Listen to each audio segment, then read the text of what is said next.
اعوذ باللہ من الشیطان اللعین الرجیم بسم اللہ الرحمن الرحیم الحمدللہ والصلاة والسلام علی رسول اللہ وعلی آلہ آل اللہ واللعن علی اعدائہم اعداء اللہ اما بعد فقد قال رسول اللہ صلی اللہ علیہ وآلہ وسلم ایہا الناس قد اقبل الیکم شہر اللہ بالبرکۃ والرحمۃ والمغفرہ۔ محترم ناظرین، السلام علیکم ورحمۃ اللہ وبرکاتہ۔ خطبہ شعبانیہ کے پہلے جملے کی مختصر سی تشریح کے حوالے سے ہماری گفتگو کا سلسلہ جاری تھا، اور اس مبارک خطبے کے پہلے جملے میں رسول خدا نے فرمایا کہ ایھا الناس قد اقبل الیکم شہر اللہ بالبرکۃ والرحمۃ والمغفرہ۔ اے لوگو، خدا کا مہینہ تمہاری طرف آ رہا ہے، خدا کے مہینے نے تمہاری طرف رخ کیا ہے، اور یہ مہینہ تمہارے لیے خدا کی برکتیں، خدا کی رحمتیں اور خدا کی مغفرتیں لے کر آ رہا ہے۔ اب برکت اور رحمت کے حوالے سے پچھلے پروگرامز میں آپ کی خدمت میں کچھ عرائض پیش کیے گئے۔ آج مغفرت کے حوالے سے، جو مغفرت ماہ مبارک رمضان ہمارے لیے لے کے آ رہا ہے، اس حوالے سے چند عرائض آپ کی خدمت میں پیش کروں گا۔ دیکھیں، بندہ جتنا بھی گنہگار ہو، اس کو خدا کی رحمت سے مایوس نہیں ہونا چاہیے، خدا کی طرف سے مغفرت کی امید رکھنی چاہیے۔ اسی لیے قرآن مجید میں خود خدا نے فرمایا کہ لا تیأسوا من روح اللہ، خدا کی رحمت سے مایوس مت ہو جاؤ۔ انہ لا ییأس من روح اللہ الا القوم الکافرون، خدا کی رحمت سے سوائے کافر کے کوئی مایوس نہیں ہوتا، چاہے جتنا بھی بڑا گنہگار ہی کیوں نہ ہو، لیکن اس کو خدا کی رحمت سے مایوس نہیں ہونا چاہیے۔ اور اسی طرح لا تقنطوا من رحمت اللہ، خدا کی رحمت سے مایوس مت ہو جانا۔ یہ بھی خود خدا نے فرمایا کہ گناہگاروں کو اللہ کی رحمت سے مایوس نہیں ہونا چاہیے، اپنے گناہوں کی مغفرت کی امید پروردگار عالم سے، اس اللہ سے جو ارحم الراحمین ہے، اس سے امید رکھنی چاہیے۔ اور یہ مہینہ تو مغفرتوں کا مہینہ ہے، جس میں خدا خود وعدہ دے رہا ہے، اس کا رسول وعدہ دے رہا ہے کہ اس میں گناہوں کی مغفرت ہوگی۔ شرک کے علاوہ باقی سب گناہوں کی مغفرت اللہ کرے گا، یہ خود قرآن میں وعدہ ہے۔ ان اللہ لا یغفر ان یشرک بہ ویغفر ما دون ذلک لمن یشاء، شرک کے علاوہ جتنے بھی گناہ ہوں گے، جس قسم کے بھی گناہ ہوں گے، خداوند عالم ان کو بخش دے گا۔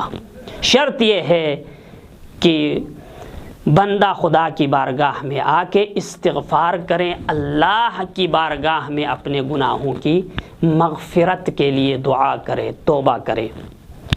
اسی لیے ہمیں ائمہ نے سکھایا ہے کہ خدا کی بارگاہ میں دعا کرتے وقت یوں دعا کیا کرو، اللہم ان مغفرتک ارجا من عملی، پروردگار مجھے اگر امید ہے تو تیری مغفرت کی امید ہے، میرے عمل پر مجھے امید نہیں ہے کہ میرا عمل مجھے نجات دے، اتنا عمل میرے پاس کہاں ہے کہ جو مجھے نجات دے سکے، لیکن پروردگار ان مغفرتک ارجا من عملی، تیری مغفرت میرے عمل سے زیادہ امید دینے والی ہے۔ تو اس حوالے سے خدا کی مغفرت کی امید رکھنی چاہیے، کسی کو مایوس نہیں ہونا چاہیے۔ اس مہینے میں زیادہ سے زیادہ اپنے گناہوں کی بخشش اور مغفرت خدا سے طلب کر لینی چاہیے۔ ایک دفعہ امام رضا علیہ الصلاۃ والسلام کے پاس امام کے ایک صحابی آئے اور عرض کیا مولا میں نے ایک عجیب شخص کو دیکھا، آج ماہ مبارک رمضان کا مہینہ بھی تھا، وہ روزہ توڑ کے کھا رہا تھا، سر عام کھا رہا تھا۔ میں نے کہا کیا تیرا روزہ نہیں ہے؟ ماہ مبارک رمضان ہے، ماہ مبارک رمضان ہے اور سب لوگ روزہ رکھے ہوئے ہیں، کیا تیرا روزہ نہیں ہے؟ تم کھا رہے ہو۔ اس نے کہا میرے روزہ رکھنے کا کیا فائدہ، مجھے یقین ہے کہ میں نے جہنم میں جانا ہے۔ پھر میں نے اس سے پوچھا تو نے کیا گناہ کیا ہے، تمہارا گناہ کیا ہے کہ جس کی وجہ سے تم یقین کر رہے ہو کہ تم نے جہنم میں جانا ہے اور جنت میں تم داخل نہیں ہو سکتے؟ اس نے کہا میں مامون الرشید کا خاص آدمی تھا، میں واقعے کو مختصر کر رہا ہوں کہ ایک دفعہ اس نے کہا کہ تم جاؤ میرے زندان بان کے ساتھ اور جو یہ کہے وہی کرو۔ میں اس کے ساتھ گیا ایک زندان میں، تو وہاں پر 70 سادات کی اولاد وہاں پر موجود تھی، 70 سید زادے وہاں پر موجود تھے، اور اس زندان بان نے مجھ سے کہا ان 70 سیدوں کے سر قلم کرو۔ میں نے وہ کام کیا۔ پھر دوسرے زندان میں گئے تو پھر وہی کام مجھ سے کروایا اس نے۔ تو میں اتنا بڑا گنہگار ہوں، میری بخشش کیسے ہو سکتی ہے؟ میں نے اتنے سیدوں کا قتل کیا ہے۔ جب صحابی نے یہ واقعہ امام کی خدمت میں پیش کیا، سنایا امام کو، تو اس وقت امام علیہ السلام نے فرمایا یہ جو سادات کا قتل ہے یہ بہت بڑا گناہ ہے، لیکن اس سے بھی بڑا گناہ اس نے انجام دیا ہے۔ وہ کیا ہے؟ امام علیہ السلام نے فرمایا کہ اس نے جو بڑا گناہ کیا ہے وہ یہ ہے کہ وہ خدا کی رحمت سے مایوس ہو گیا، یعنی اس نے کہا اب خدا مجھے بخشے گا ہی نہیں۔ یہ بہت بڑا گناہ ہے، چونکہ خود قرآن میں خدا نے فرمایا انہ لا ییأس من روح اللہ الا القوم الکافرون، کافر کے علاوہ کوئی خدا کی رحمت سے مایوس نہیں ہوتا، چاہے ریت کے ذرات کے برابر اس کے گناہ ہوں، درخت کے پتوں کے برابر اس کے گناہ ہوں، بارش کے قطروں کے برابر اس کے گناہ ہوں، تب بھی اس کو مایوس نہیں ہونا چاہیے، خوف اور رجا کے درمیان اسے رہنا چاہیے، جہنم کا خوف بھی ہو اور اللہ کی طرف سے مغفرت کی امید بھی رکھے۔ یہ دو پر ہے جس کے ذریعے انسان پرواز کر سکتا ہے، ایک خوف ہے ایک رجا ہے۔ نہیں انسان کو 100% امید رکھ کے جہنم کا خوف اپنے دل سے ختم کرنا چاہیے، اور نہیں 100% خوف اپنے دل میں بھر کے نا امید ہو جائے، بلکہ خوف بھی ہو اور امید بھی ہو، رجا بھی ہو۔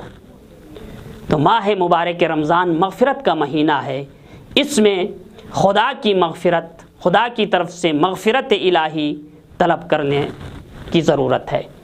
اب جو سب سے بڑا وسیلہ ہے وہ کیا ہے جس کے ذریعے ہم خدا کی طرف سے مغفرت کو حاصل کر سکیں؟ خود قرآن مجید میں ارشاد رب العزت ہوتا ہے کہ استغفار کرو فَقُلْتُ اسْتَغْفِرُوا رَبَّكُمْ إِنَّهُ كَانَ غَفَّارًا۔ خدا کی بارگاہ میں طلب مغفرت کرو۔ استغفار کا معنی ہے طلب مغفرت کرنا، مغفرت طلب کرنا خدا کی بارگاہ سے۔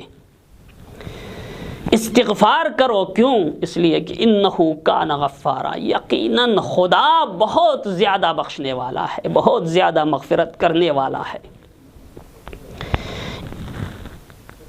تفسیر مجمع البیان میں اس آیت کے ذیل میں ایک روایت نقل ہوئی ہے امام رضا علیہ السلام کے بارے میں کہ ایک شخص آیا امام علیہ السلام کے پاس اور عرض کی مولا میں بہت تنگ دست ہوں اور فقر و تنگ دستی میں مبتلا ہو چکا ہوں۔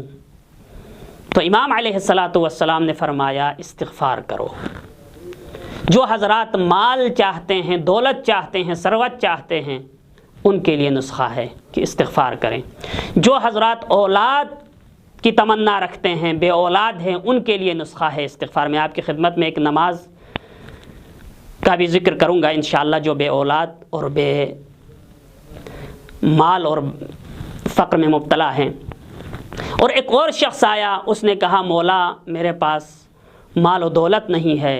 امام علیہ السلام نے فرمایا استغفار کرو۔ تیسرا شخص آیا، اس نے خشک سالی کی شکایت کی، امام کی خدمت میں آ کے عرض کیا مولا میں زمیندار ہوں اور ہمارے ہاں خشک سالی ہو گئی ہے اور ہمیں بہت بڑا نقصان ہو رہا ہے۔ امام علیہ السلام نے فرمایا استغفار کرو۔ تین مختلف قسم کی مشکلیں لے کے آ رہے ہیں، تین مختلف لوگ مختلف قسم کی مشکلیں لے کے آ رہے ہیں، لیکن علاج ایک ہی بتا رہے ہیں۔ امام علیہ السلام فرما رہے ہیں استغفار کرو۔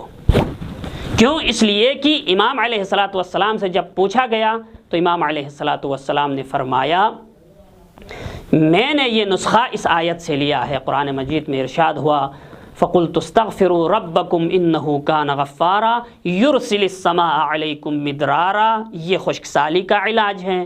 وَيُمْدِدْكُمْ بِأَمْوَالٍ وَبَنِينَ وَيَجْعَلْ لَكُمْ جَنَّاتٍ وَيَجْعَلْ لَكُمْ أَنْهَارًا، یہ مال و دولت اور اولاد کے لیے نسخہ ہے استغفار۔ جو حضرات مال کی تمنا رکھتے ہیں، اولاد کی تمنا رکھتے ہیں، ان کے لیے چاہیے کہ وہ زیادہ سے زیادہ استغفار کریں۔ میں مختصراً نماز استغفار کا ذکر کروں گا۔ نماز استغفار بجا لائیں، جو اولاد کی تمنا رکھتے ہیں، جو مال و دولت کی تمنا رکھتے ہیں۔ مجرب ہے یہ نماز کہ 2 رکعت نماز پڑھیں، کہ سورہ حمد کے بعد سورہ انا انزلنا کی تلاوت کریں اور اس کے بعد 15 دفعہ استغفر اللہ پڑھیں، اس کے بعد رکوع میں 10 دفعہ، رکوع سے اٹھ کے 10 دفعہ، پہلے سجدے میں 10 دفعہ، سجدے سے اٹھ کے 10 دفعہ، پھر دوبارہ سجدے میں جائیں 10 دفعہ، یعنی پھر دوبارہ سجدے سے اٹھ کے 10 دفعہ، یعنی ایک رکعت میں 75 دفعہ آپ استغفر اللہ فقط پڑھنا ہے۔ استغفر اللہ استغفر اللہ، یہ ایک رکعت میں 75 مرتبہ استغفر اللہ۔ دونوں رکعتوں کو اگر آپ جمع کریں تو 150 مرتبہ آپ 2 رکعت میں استغفر اللہ پڑھیں گے، تو اس کو نماز استغفار کہتے ہیں۔ مجرب ہیں، خصوصاً جو اولاد کی تمنا رکھتے ہیں۔ میں نے خود آیت اللہ شاہ آبادی سے سنا ہے کہ انہوں نے کہا کہ جو بے اولاد تھے اور میرے پاس آئے، میں نے یہ نسخہ دیا اور ان کے ہاں اولاد ہوئی اور بچے کو لے کر میرے پاس آیا اور میں نے ان کے بچے کے کان میں اذان دی۔ تو یہ مجرب نسخہ ہے ان حضرات کے لیے جو بے اولاد ہیں اور فقر میں مبتلا ہے۔ پروردگار ہمیں اس مہینے میں زیادہ سے زیادہ استغفار کر کے اپنے گناہوں کی مغفرت طلب کرنے کی توفیق عطا فرما۔ وآخر دعوانا ان الحمد للہ رب العالمین۔